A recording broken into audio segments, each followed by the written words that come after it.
Bonjour mes chers élèves, j'espère que vous allez bien. La leçon d'aujourd'hui nous permettra de découvrir l'élément constitutif de base de tout être vivant. On parle bien de la cellule. Sais-tu ce qu'est une cellule? Allons découvrir ensemble alors. La cellule est l'unité de base de tout organisme. Sa membrane permet de créer une entité séparée du milieu extérieur.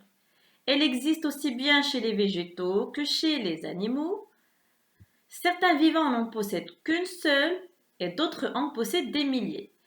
Elle est capable de remplir toutes les fonctions de l'organisme, le métabolisme, le mouvement, la croissance, la reproduction et la transmission héréditaire. Il existe de nombreux types cellulaires différents dans l'organisme, mais toutes les cellules ont une structure commune. Il y a deux types d'êtres vivants. Il y a des êtres vivants unicellulaires et d'autres pluricellulaires. Quand on parle unicellulaire, c'est des organismes qui sont composés d'une seule et unique cellule. Contrairement aux organismes pluricellulaires, ils sont composés de plusieurs cellules et en possèdent des milliers. Les questions qui se posent maintenant, de quoi est constituée la cellule? Et est-ce que les cellules sont semblables chez les végétaux et les animaux? C'est ce qu'on va voir par la suite.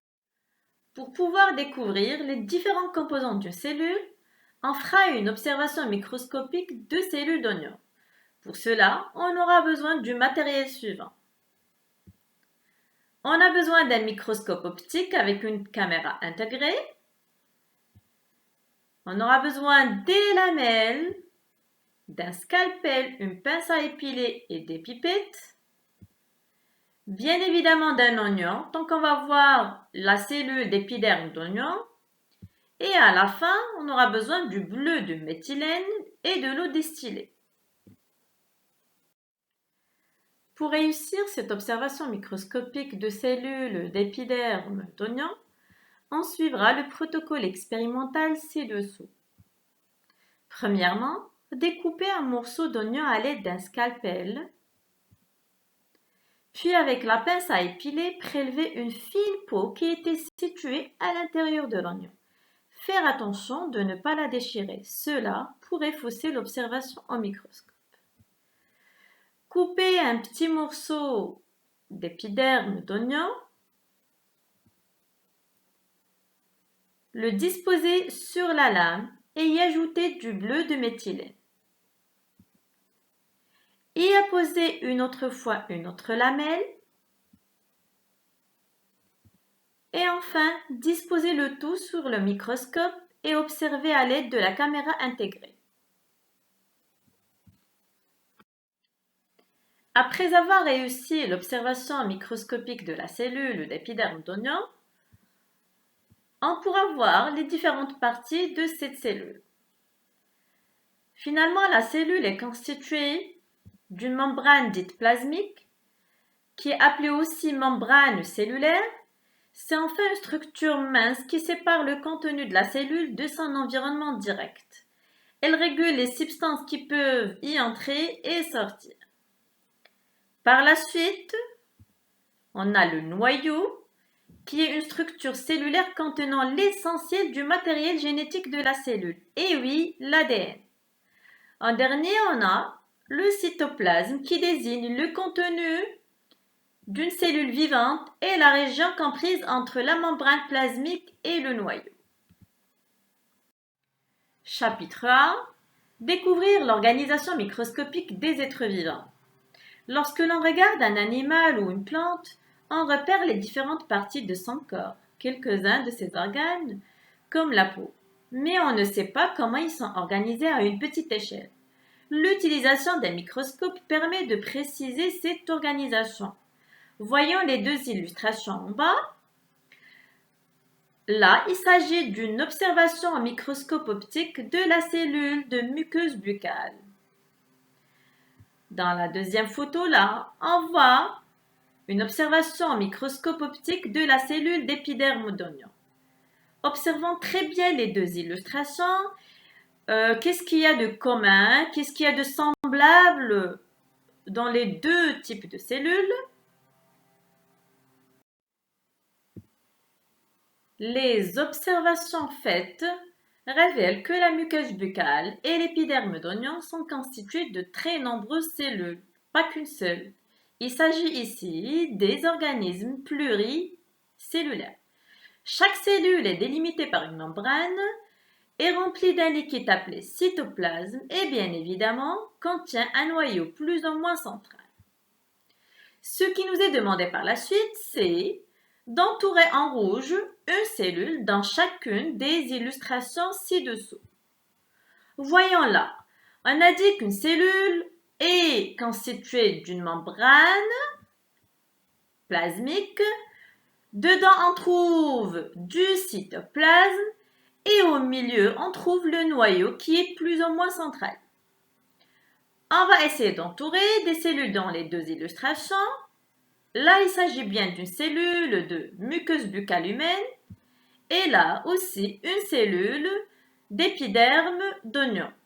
Je rappelle que la cellule est composée d'une membrane cellulaire, du cytoplasme dedans et d'un noyau.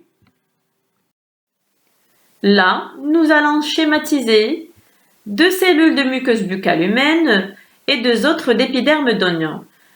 Nous allons légender chaque dessin en se référant des informations données dans le texte précédent.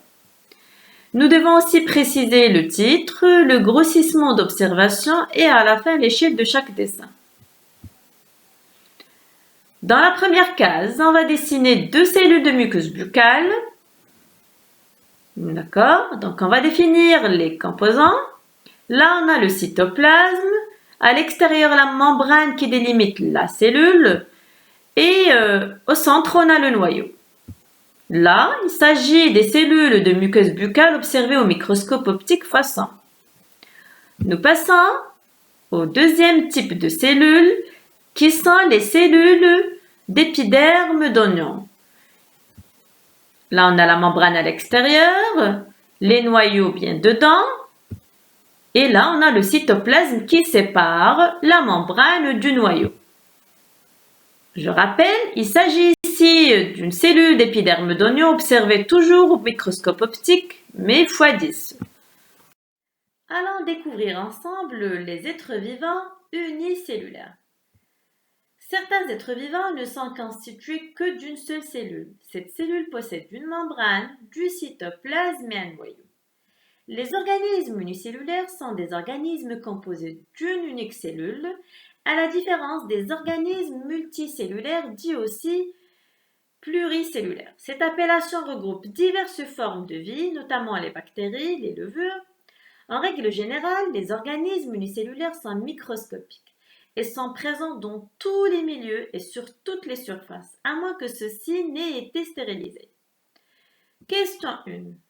Recherche dans ton livre deux exemples d'êtres vivants constitués d'une seule cellule et note-les. Bravo. On a la paramécie, aussi bien la levure qui sont des exemples d'êtres vivants constitués d'une seule cellule. On parle ici bien évidemment des êtres vivants unicellulaires. Deuxièmement, dessine dans les cadres ci-dessous les deux êtres vivants qu'on vient de citer, en légendant avec les mots suivants, noyau, cytoplasme, membrane, sans oublier bien évidemment de mentionner le titre de chacun de ces dessins. Là, on vient de dessiner une paramécie, qui est un organisme unicellulaire, c'est-à-dire constitué d'une unique cellule. C'est à la fois un organisme cilié, c'est-à-dire portant des cils vibratiles autour de la cellule.